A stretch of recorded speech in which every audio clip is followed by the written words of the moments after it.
Hi everyone, I'm Gary Knoll. Once again, we'd like to welcome you to our classroom on the air.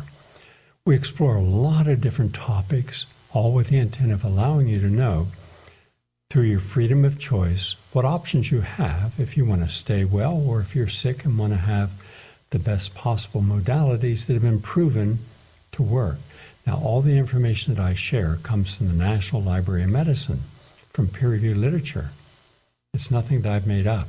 For example, today we're going to talk about homeopathy.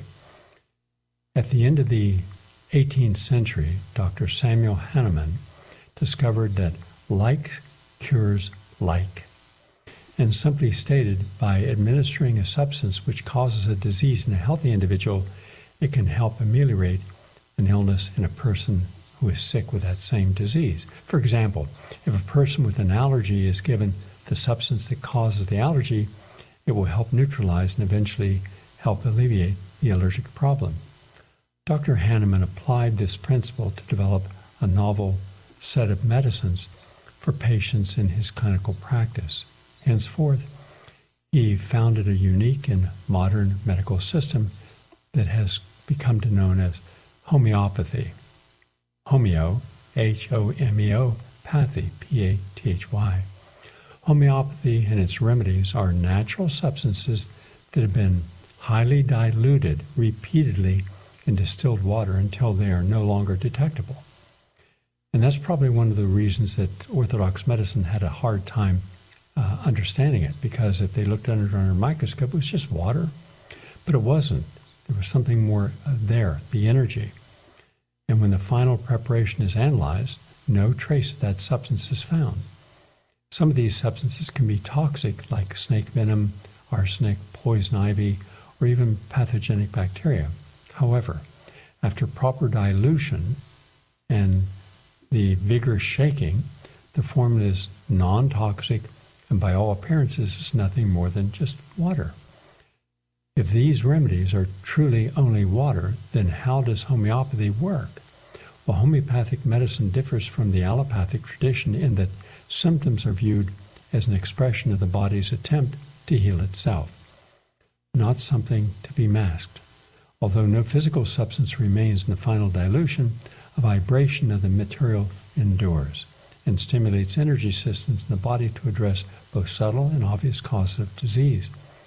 Along with physical symptoms, emotional states such as fear, anger, anxiety, and depression, which may underline physical disease, are also dealt with.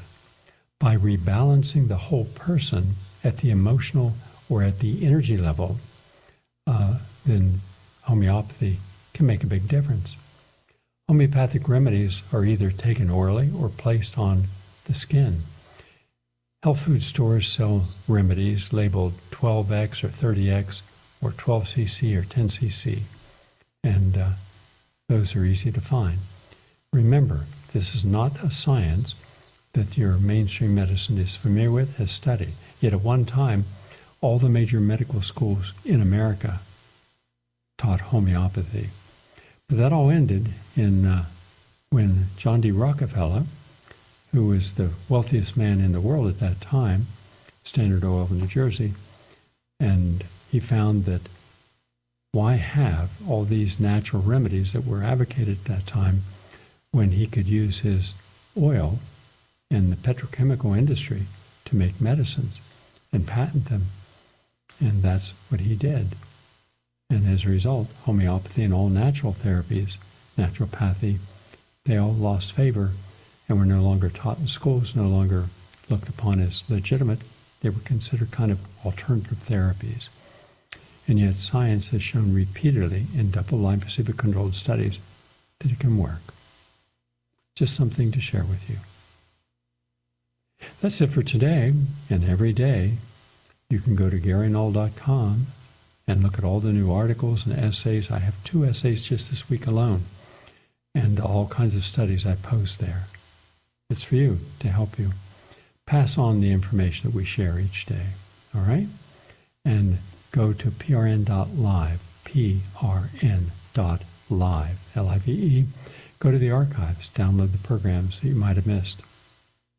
Thank you all for watching, and have a nice day. Are you tired of closed-minded programming? Well, look no further than PRN.Live, the home for progressive voices.